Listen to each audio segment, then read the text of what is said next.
चलिए फिर स्टार्ट करते हैं क्वेश्चन के साथ। कुछ क्वेश्चंस आपको पीडीएफ में, सीट में, बुकलेट में दिए गए हैं, तो पहले आप उनको प्रैक्टिस कीजिएगा एक बार अच्छे तरीके से। उनके आंसर भी आपको प्रोवाइड किए जाएंगे। He had scarcely read the letter then. अब देखिए स्कार्सली आया है और स्कार्सली आपको पता है कि इसकी पेयरिंग देन से नहीं बनती, इसकी पेयरिंग बनती है व्हेन के साथ। तो यहां से आपको देन को रिमूव करना है और आंसर लगाना है व्हेन। तो ऑप्शन जाएगा आपका सी। आपको देन को रिमूव करना पड़ेगा, हटाना पड़ेगा और उसको रिप्लेस करना पड़ेगा व्हेन के साथ। तो आपका आंसर बनेगा देन की जगह व्हेन लगा दीजिए, option number C. Next question पे आते हैं। You will do nothing till you are lazy. अच्छा क्वेश्चन है, सोचिए कि you will do nothing till you, देखिए क्वेश्चन क्या है, you will do nothing till you are lazy. तो यहां पर देखिए, यहां पर टिल का यूज किया गया है। टिल कब आता है? देखिए टिल आता है एक पॉइंट ऑफ टाइम के लिए, जहां आपको एक फिक्स टाइम दिया हो, एक पॉइंट ऑफ टाइम की बात कर रहा हो, एक टाइम को लेकर बात कर रहा हो, लेकिन यहां उस टाइम की बात तो हो ही नहीं रही है। टिल मतलब यू आर लेजी। अब आप लेजी कब तक रहोगे पता ही नहीं है। अब आप लेजी कब तक रहोगे, यानी how long you are lazy, वो रेस्पेक्ट में बात की गई है। और मैं बताया था आपको कि जहां पर भी आपको हाउ लॉन्ग के रेस्पेक्ट में बात करनी हो, हाउ लॉन्ग टाइम के रेस्पेक्ट में बात करनी हो, वहां पर टिल नहीं, वहां पर एज लॉन्ग एज आता है। तो इसलिए यहां पर आपका आंसर बनेगा option number C. Till remove कर दीजिए और लगा दीजिए एज लॉन्ग एज। टिल तो तब आता जब आपको डायरेक्ट एक पॉइंट ऑफ टाइम के रेस्पेक्ट में बात करनी होती, यहां आपको बात करनी है हाउ लॉन्ग टाइम के रेस्पेक्ट में, इसलिए आपका आंसर बनेगा एज लॉन्ग एज। ठीक है, समझ गए। चलिए नेक्स्ट क्वेश्चन पे आते हैं। Question number 45। He has no brother nor sister. देखिए आपको समझाया था मैंने कि मान लीजिए नीदर की पेयरिंग बनानी है, तो नीदर की पेयरिंग किससे बनेगी? नॉर से पेयरिंग, ठीक है ना। और नेवर या नॉट, इसकी पेयरिंग नॉर से बनेगी। लेकिन आप एक बात देखिएगा, ये समझाया था मैंने थोड़ी देर पहले कि जब भी नेवर है और नॉट है, अगर ये कंजंक्शन की तरह काम करेंगे, काम कैसे करेंगे? कंजंक्शन के रूप में। तो फिर वहां पर आप नोर नहीं, फिर वहां पर आप और ही लगाओगे। वो थोड़ा मिस्टेक हो गया था, उसको थोड़ा सही कर लीजिएगा। वहां नोर नहीं, वहां और आता है, क्योंकि ये नेगेटिव है, केवल इसके साथ नोर आता है। तो जहां भी नेवर, नॉट या नो आ जाएगा वहां आपको और लगाना है। अब देखिए यहां पर नेगेटिव है नो ब्रदर, तो यहां पर नोर नहीं आएगा, यहां पर और आएगा। और sister, he has no brother और सिस्टर, ना उसको कोई भाई है और ना उसको कोई बहन है। तो पहले वाले पॉइंट को सही कर लीजिएगा। नीदर है तो नोर ही आएगा, लेकिन नेवर या नोट या नो के साथ आपको नोर या और का ही यूज करना है, ठीक है। तो इसको करेक्ट कर लीजिएगा। चलिए नेक्स्ट आते हैं number 46। It is extremely doubtful that. देखिए दैट आ गया, और मैंने कहा था जब भी डाउट वाली कंडीशन पॉजिटिव में रहेगी, अफर्मेटिव में रहेगी, तो दैट नहीं आएगा, वहां इफ या वेदर आएगा। तो यहां से आपको दैट को रिमूव करना है और आपका आंसर बनेगा इफ। अगर डाउटफुल वाली कंडीशन नेगेटिव में रहती है तो दैट का यूज होता है, अगर डाउटफुल वाली कंडीशन पॉजिटिव में रहती है तो आपको इफ या वेदर का यूज करना होगा। अब यहां पर स्टेटमेंट पॉजिटिव में है तो यहां पर इफ आएगा। Next, unless she goes by air she will reach soon. Next question है, unless she goes by air she will reach soon. अब देखिए यहां पर है ना, अनलेस वाली कंडीशन नहीं है, यहां पर इफ वाली कंडीशन फॉलो हो रही है कि अगर इफ के साथ सिंपल प्रेजेंट दिया हो तो आगे आपको फ्यूचर प्रेजेंट यानी सिंपल फ्यूचर देना होता है। सिंपल फ्यूचर लिख लीजिए या फ्यूचर इंडेफिनिट लिख लीजिए, एक ही बात है, सिंपल फ्यूचर। अगर इफ के साथ सिंपल पास्ट दिया होता है, ये कंडीशन इफ वाली ध्यान रखिएगा, तो आगे वाले में वुड प्लस फर्स्ट फॉर्म होता है। और अगर यहां पर परफेक्ट दिया होता है, पास्ट परफेक्ट यानी हैड प्लस थर्ड फॉर्म, तो वहां आता है वुड हैव थर्ड फॉर्म। ये टेंस का कॉन्सेप्ट है, मैं आपको टेंस में समझा दूंगा कि इफ़ की ये 3 कंडीशन हमें फॉलो करनी होती हैं। अगर वो शर्त को ना दिखा के, अगर वो इमेजिनेशन ना करके कंडीशन को दिखा रहा हो तब, है ना, सर्टेन कंडीशन को। तो अगर उसने इफ़ के साथ सिंपल प्रेजेंट दिया हो तो आगे सिंपल फ्यूचर, सिंपल पास्ट है तो आगे वुड प्लस फर्स्ट फॉर्म, और पास्ट परफेक्ट है तो वुड हैव थर्ड फॉर्म। अब देखिए यहाँ पर अनलेस दिया है जो पॉसिबल नहीं है, क्योंकि कंडीशन बन रही है यहाँ पर ये सिंपल प्रेजेंट और ये सिंपल फ्यूचर, तो ये कंडीशन इफ़ के साथ होती है, अनलेस के साथ नहीं। तो आपको यहाँ लगाना पड़ेगा if she goes by air she will reach soon. Condition है ना, शर्त है ना कि अगर वो एयर से जाएगी, अगर वो एरोप्लेन से जाएगी तो वो जल्दी पहुंच जाएगी। तो जहाँ शर्त है वहाँ अनलेस नहीं आता, अनलेस तो कॉन्ट्राडिक्शन के लिए आता है, इसलिए आपको इसको रिमूव करना पड़ेगा। इफ़ वाली कंडीशन देनी पड़ेगी, आपको शर्त दिखानी पड़ेगी। तो या तो आप शर्त से देख लीजिए या इन वर्ड के मीनिंग से देख लीजिए कि अनलेस तो कॉन्ट्राडिक्शन के लिए आता है, शर्त के लिए तो इफ़ आता है। चलिए नेक्स्ट क्वेश्चन पे आते हैं। I shall not go except you permit me. I shall not go, मैं नहीं जाऊंगा जब तक आप मुझे परमिशन नहीं दे देते, है ना, यानी परमिशन दे दो मैं चला जाऊंगा, डायरेक्ट रिजल्ट है आपके पास। तो उस पॉइंट ऑफ टाइम की बात हो रही है कि आप मुझे परमिशन दोगे और मैं चला जाऊंगा। तो यहां पर जब पॉइंट ऑफ टाइम की बात होती है डायरेक्ट कंडीशन में, तो वहां एक्सेप्ट नहीं आता, वहां पर अनटिल का यूज होता है। ये हम बहुत बार पढ़ चुके हैं पीछे, तो यहां पर आएगा अनटिल, कि I shall not go until you permit me. जब तक आप मुझे परमिट नहीं दोगे मैं यहां से नहीं जाऊंगा, ठीक है ना। चलिए नेक्स्ट क्वेश्चन पे आते हैं। Immediately the principal finished his speech, I started reciting my poem. Immediately the principal finished his speech, I started reciting my poem. पर immediately का मीनिंग क्या है? उसके साथ में तुरंत ही, जबकि यहाँ ये एडवर्ब होता है और आपको कंजंक्शन लगाना है, तो कंजंक्शन जो है वो as soon as होता है, as soon as। तो यहाँ पर immediately वर्ड को आपको रिमूव करना पड़ेगा और लगाना पड़ेगा as soon as। जैसे ही the principal finished his speech, principal ने अपनी स्पीच को फिनिश किया, मैंने पोयम सुनाना शुरू कर दिया। तो उस पॉइंट ऑफ टाइम की बात हो रही है, सेम एक्टिविटी की बात हो रही है, सेम टाइम की बात हो रही है। तो इमीडिएटली तो एडवर्ब होता है, वो आपका आएगा नहीं, आपको कंजंक्शन लगाना है, इसलिए यहां पर क्या आएगा? एज सोन एज, जैसे ही। नेक्स्ट क्वेश्चन देखिए। The accident took place as the train was crossing a bridge. देखिए एक्सीडेंट हुआ, कब हुआ एक्सीडेंट? जब ट्रेन जो है क्रॉस कर रही थी ब्रिज से। तो यहां पर है ना, देखिए एज दिया है और हम पढ़ चुके हैं कि एज जो है वो क्या देता है, बताता है आपको या तो रीजन, अगर वो कंजंक्शन है तो, या फिर एडवर्ब भी होती है ये। तो यहां तो कंजंक्शन की तरह काम कर रही है, दो क्लोज को जोड़ रही है, लेकिन रीजन नहीं बता रही, तो यहां पर एज तो आएगा नहीं। यहां तो बैकग्राउंड एक्शन ली गई है कि एक्सीडेंट कब हुआ? जब ट्रेन वहां से क्रॉस कर रही थी, कहां से? ब्रिज से। तो जब भी आपको बैकग्राउंड एक्शन लेनी हो या तो वहां वाइल लगा दीजिए, तो वाइल भी सही है, लेकिन हम टाइम की बात करें कि उसी समय हुआ, तो यहां पर आपका वहन भी आंसर सही है, लेकिन एज नहीं आएगा। मीन्स यहां पर आप चाहें तो वाइल लगा दीजिए, आप चाहें तो वहन लगा दीजिए, लेकिन एज नहीं आएगा, क्योंकि एज अगर कंजंक्शन है तो वो आपको रीजन के बारे में बताता है।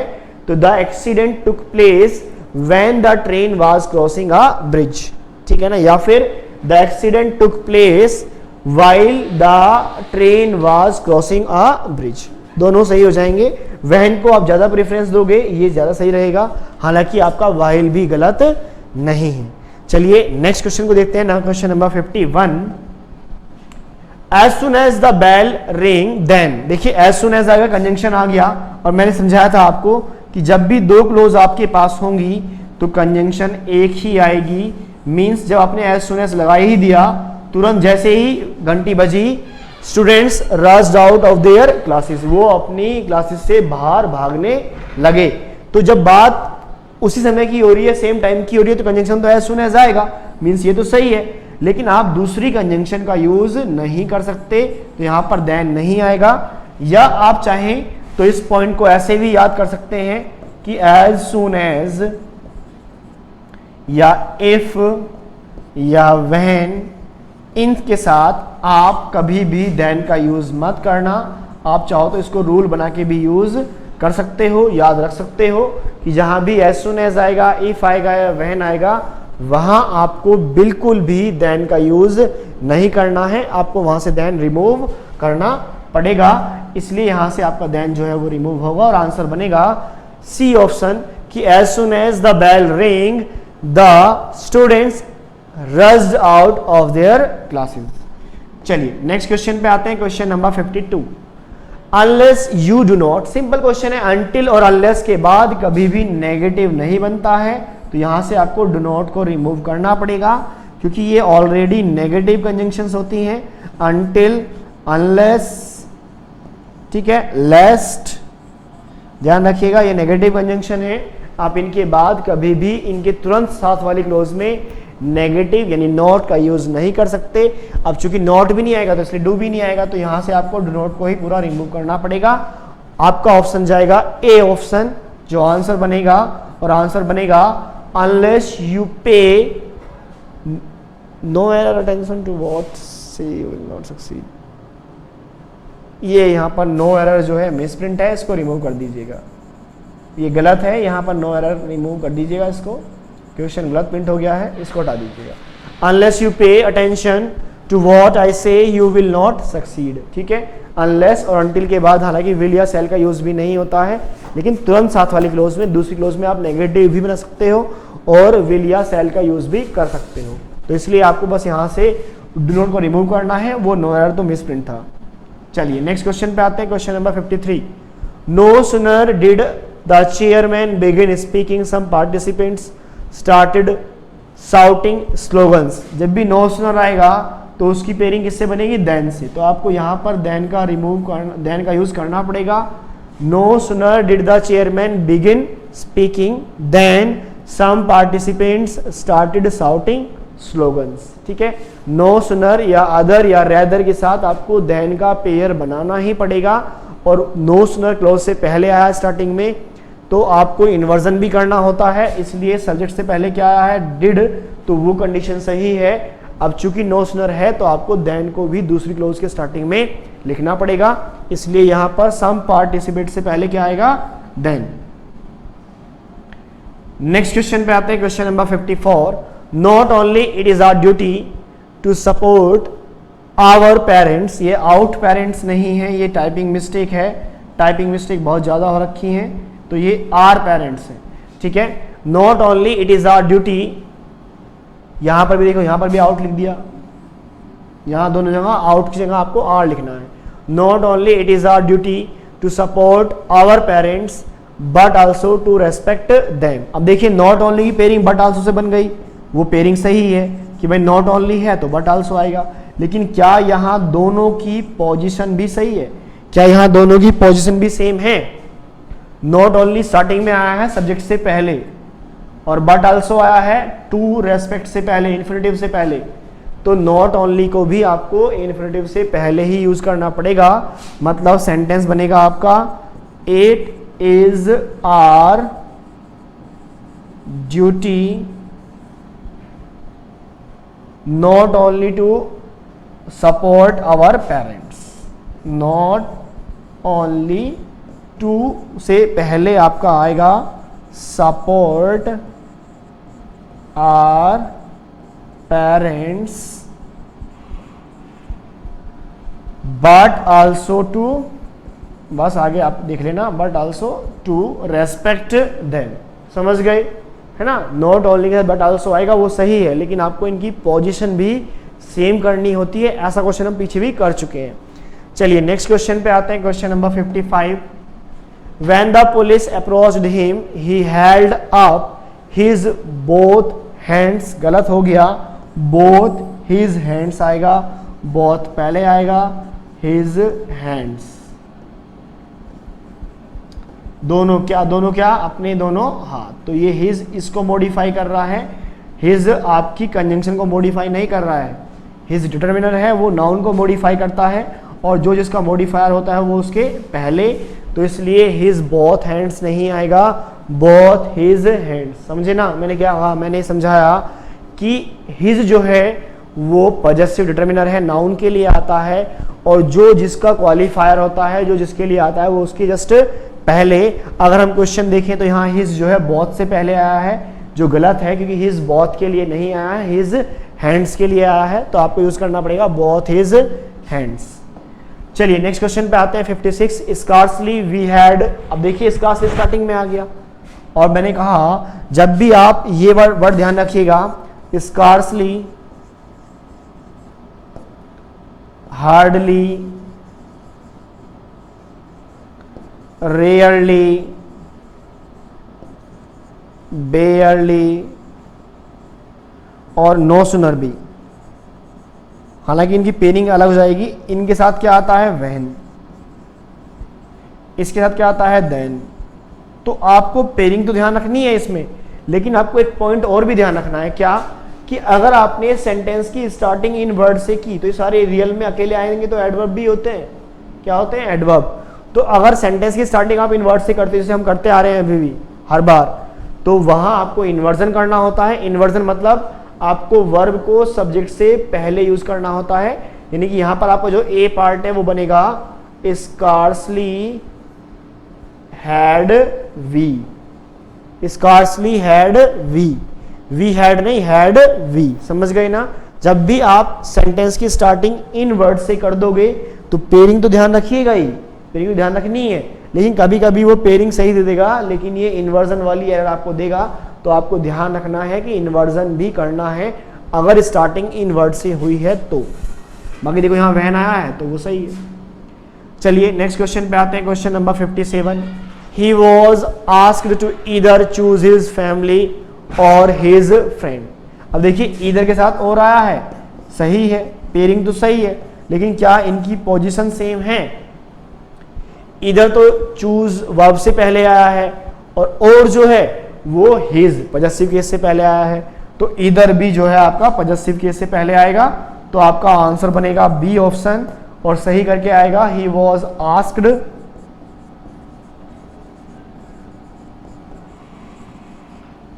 टू चूज ईदर, है ना।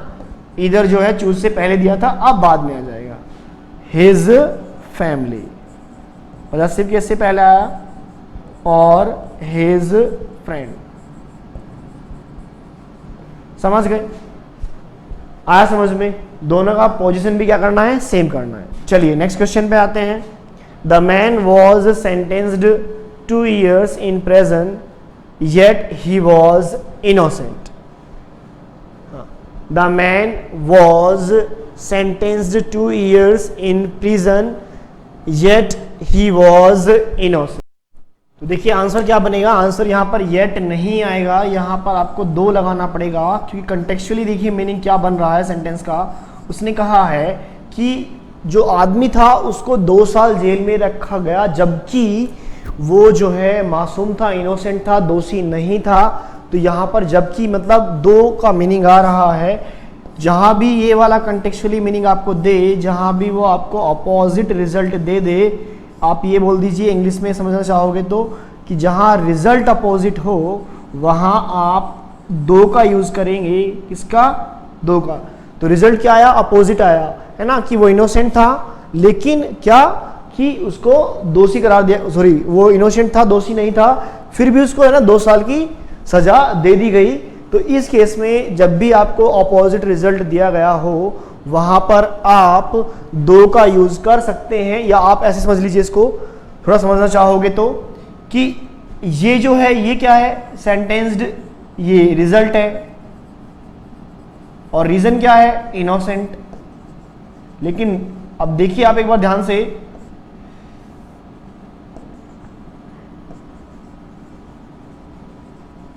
कि इनोसेंट है तो फिर उसे आपने सेंटेंस क्यों किया, है ना। इनोसेंट है लेकिन सेंटेंस कर दिया, तो सेंटेंस नहीं करना चाहिए था, लेकिन सेंटेंस कर दिया, मतलब रिजल्ट अपोजिट रहा ना। तो जहां भी आपको अपोजिट रिजल्ट दे वहां आप क्या लगाओगे? 2। तो यहां पर येट को आपको रिमूव करके आपको यहां पर 2 का यूज करना पड़ेगा। तो आंसर जाएगा आपका सी, आंसर जाएगा आपका सी। ठीक है, देखिए इसमें 4 ऑप्शन है, 4th है आपका नो एरर।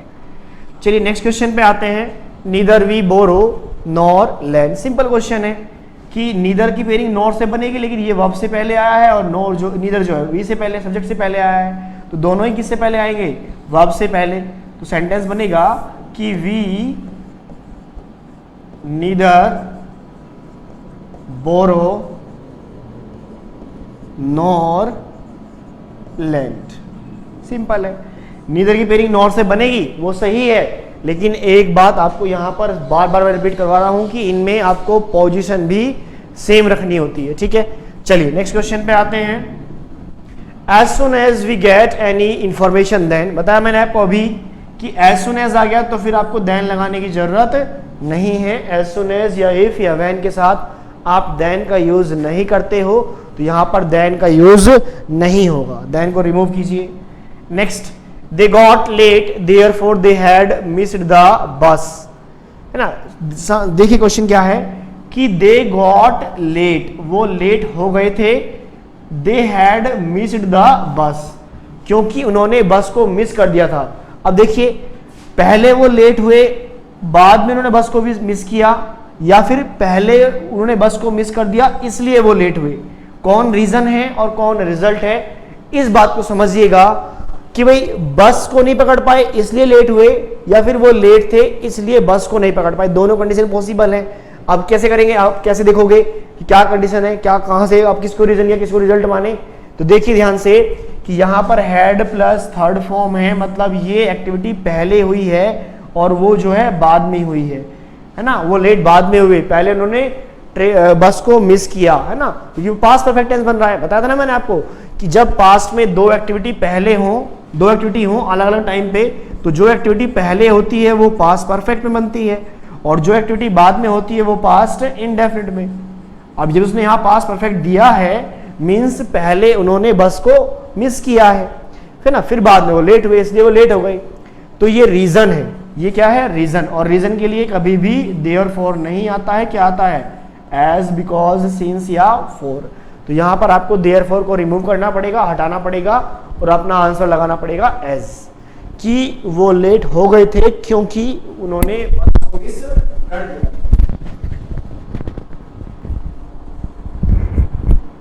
ठीक है, वो लेट हो गए थे क्योंकि उन्होंने बस को मिस कर दिया था। चलिए नेक्स्ट क्वेश्चन पे आते हैं। अनलेस यू डू नॉट पे, अनलेस के बाद डोंट का यूज नहीं होता है, हटा दीजिए, क्वेश्चन शायद रिपीट हुआ है, तो आंसर है अनलेस अनटिल के बाद आप कभी भी डू नॉट का यूज नहीं करते। नेक्स्ट क्वेश्चन, बहुत मिस्टर शर्मा अलोंग। अब देखिए बहुत है तो अलोंग विद नहीं आएगा, बहुत की पेयरिंग किससे बनती है, एंड से, तो यहाँ अलोंग विद की जगह क्या आ जाएगा, एंड। सिंपल क्वेश्चन है कि बहुत की पेयरिंग आपको एंड से बनानी होती है, एज वेल एज या अलोंग विद से नहीं बनती। Next, make hay when the sun shines, question repeat हुआ, पहले भी था, तो वहन नहीं आएगा, वाइल आएगा। ये तो प्रोवर्ब है ना, फिलअप्स में क्वेश्चन था ना, स्टार्टिंग में हमने फिलअप्स कराए थे, उसमें ये वाइल वाला ऑप्शन था, तो वाइल आपका आंसर हो जाएगा, make hay while the sun shines. Question repeat हुआ है। तो you send neither my papers और माई सूटकेस, तो नीदर की पेयरिंग किससे बनेगी, और से या नॉर से, नॉर से, तो यहाँ पर और नहीं आएगा, नॉर आएगा, तो यहाँ और को रिमूव कीजिए, नॉर लिखिए। Next, no sooner did I reach then, जब यहाँ नो सूनर आया है तो देन आएगा, लेकिन देन कौन सा, THAN। फटाफट जल्दी जल्दी क्वेश्चन कीजिए, अब तो आप फटाफट आंसर निकालोगे। तो THEN नहीं आएगा, THAN देन आएगा। Next, you must revise the concept well लेस्ट you would, अब देखिए लेस्ट है तो वुड नहीं आएगा, शुड आएगा, तो यहाँ शुड आएगा। सिंपल क्वेश्चन, लेस्ट की पेयरिंग शुड से बनती है। The man died before he had reached 60, अब देखिए बिफोर नहीं आएगा, आफ्टर आएगा। क्यों, क्योंकि आफ्टर के बाद पास्ट परफेक्ट और पहले पास्ट इंडेफिनिट। समझाया था मैंने, टेंस वाला कॉन्सेप्ट याद कीजिएगा, पीछे क्वेश्चन आया था ये। और बिफोर के बाद पास्ट इंडेफिनिट और पहले पास्ट परफेक्ट, तो आप टेंस को प्रेफरेंस दीजिए। यहां पहले दिया है पास्ट इंडेफिनिट, बाद में दिया है पास्ट परफेक्ट, तो बाद में पास्ट परफेक्ट तब पॉसिबल जब आपने क्या लगाया हो, बिफोर या आफ्टर, आफ्टर। तो यहां पर बिफोर नहीं आएगा, यहां पर आपको यूज करना है आफ्टर। चलिए नेक्स्ट क्वेश्चन पे आ जाइए। Hardly had I reached, hardly है तो पेयरिंग हार्डली की वेयर से नहीं बनेगी, वहन से बनेगी। सिंपल क्वेश्चन है, इसलिए थोड़ा मैंने स्पीड तेज कर दी है, क्योंकि ये क्वेश्चन थोड़ा वही रिपीट हो रहे हैं। बस ये है कि जितने ज़्यादा क्वेश्चन आप प्रैक्टिस करोगे, चीज़ें आपको ऐसे ही याद हो जाएंगी, जैसे मुझे याद है ऐसे ही आपको याद हो जाएंगी। बस आपको ज़्यादा से ज़्यादा क्वेश्चन प्रैक्टिस करना है। ये मत सोचेगा कि आपको आ गए तो आप छोड़ दोगे। जितने ज़्यादा क्वेश्चन प्रैक्टिस करोगे वो उतना ही लॉन्ग टर्म के लिए आपको याद रहेगा। Next question, it is nothing else, nothing else, else है तो देन नहीं आता है, बट आता है। एल्स की पेयरिंग किससे बनती है? बट से। ध्यान रखिएगा, लिखवाया था मैंने आपको थ्योरेटिकल वाले पार्ट में कि एल्स की पेयरिंग बट से बनेगी। अगर किसी ने नहीं लिखा था तो नोट कर लीजिएगा स्क्रीनशॉट या वीडियो पॉज करके कि एल्स की पेयरिंग हमेशा बट के साथ बनती है। चलिए नेक्स्ट क्वेश्चन पे आते हैं। He proved to his own satisfaction that he was as shrewd as if not shrewder than C। No error है, कोई एरर नहीं है, कोई कंजंक्शन यूज नहीं हुई है, नो एरर लगाओगे आप, इसमें कोई करेक्शन यहां पर नहीं होगा। चलिए नेक्स्ट, स्कार्सली हैड, स्कार्सली आ गया तो देन नहीं आएगा, वहन आएगा। अब देखिए, अगर आपने क्वेश्चन ज्यादा प्रैक्टिस कर लिया तो आपकी निगाह वहीं जाएगी, आपका जो माइंड है वो वही काम करेगा। स्कार्सली देखते ही मैंने कुछ पढ़ा ही नहीं, मैंने सिर्फ कंजंक्शन ढूंढी और देखा कि वहां देन नहीं दिया, देन दिया था, जबकि वहां पर वहन आना था। तो प्रैक्टिस करने से सिर्फ यही होगा कि आप जैसे ही पहला वर्ड पढ़ोगे, जैसे ही आपको हिंट मिलेगा, आप डायरेक्ट उसी पार्ट पे पहुंच जाओगे जहां क्वेश्चन में एरर होती है। नेक्स्ट, नो सुनर है तो डिड आएगा, सॉरी नो सुनर है तो क्या आएगा? देन आएगा। तो यहाँ देन लगाना है आपको, वहन नहीं आएगा, देन आएगा, है ना। जैसे ही आपने पहला वर्ड पढ़ा तो practice makes a man perfect, आपने सुना होगा ना कहावत। तो पहला वर्ड पढ़ते ही आपको समझ में आ गया कि एरर कहाँ पर होगी, एरर कंजंक्शन में होगी, वहां पर उसने वहन दिया है, जबकि एरर क्या होना चाहिए था? देन। नेक्स्ट क्वेश्चन, स्कार्सली है, देखिए तो देन नहीं आएगा, वहन आएगा। अब तो आपको फटाफट आंसर मिलेंगे। स्कार्सली है तो देन नहीं आएगा, क्या आएगा? वहन आएगा। तो यहाँ आपका आंसर बना वहन। Next, during the interview they asked me that और वाई, दैट भी साथ में आ गया, वाई भी आ गया।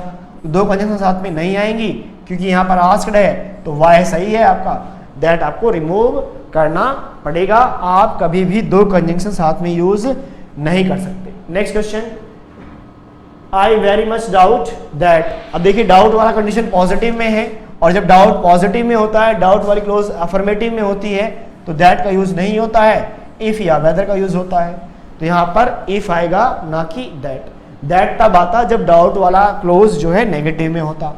Next, she had no other fault but, other के साथ, रेदर के साथ, नो के साथ बट नहीं आता है, देन आता है।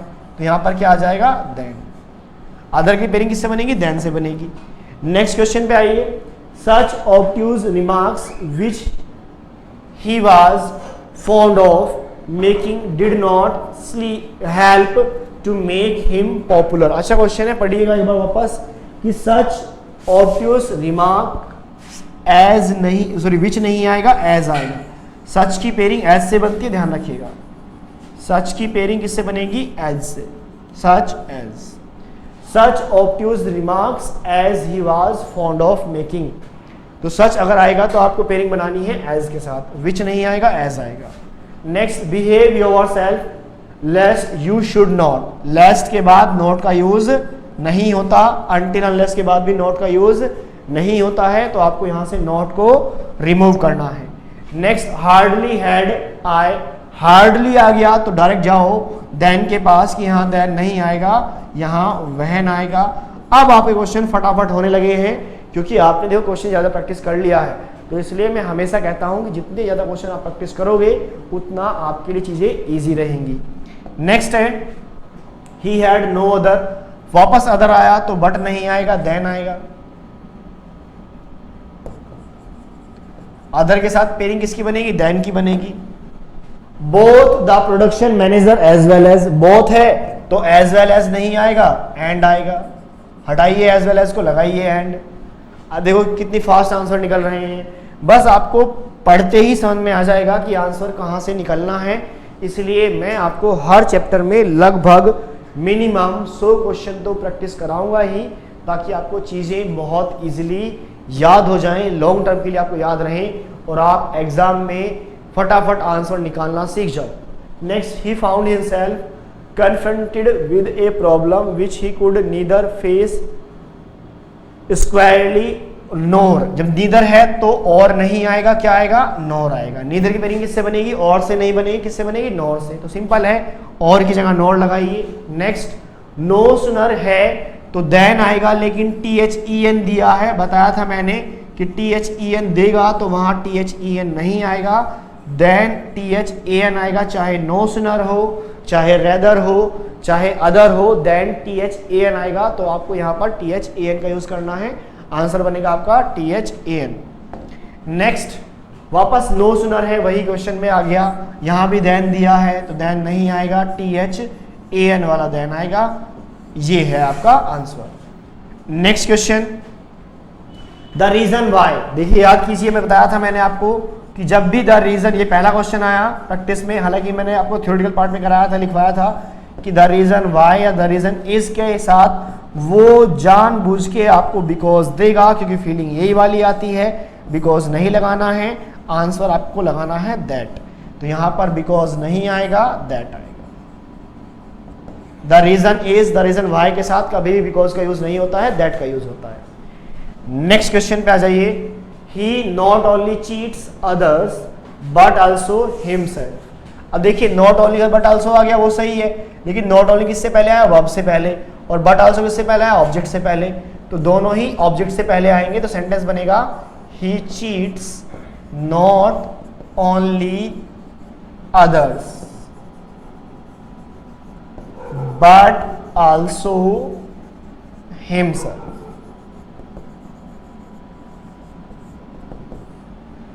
ठीक है, चलिए नेक्स्ट क्वेश्चन पे आते हैं। The writer of the report and not the 3 accountants who supplied the facts and cost estimates believe the change। यहां पर देखिए क्वेश्चन जो है ना, एरर जो है वो टेंस की है।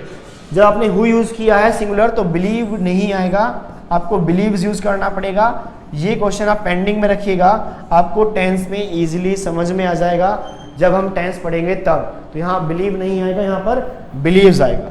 नेक्स्ट क्वेश्चन है, the operation at Timbuktu has shown a profit of ₹20,000 this year, yet it was start, जबकि उसे स्टार्ट किया गया था किसके द्वारा, 10,000 में, लेकिन उसे मिला कितना, 20,000।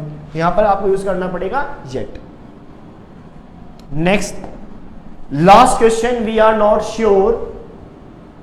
अब देखिए, आप श्योर नहीं है ना, किस लिए, if the new material will make a परसेप्टाइल।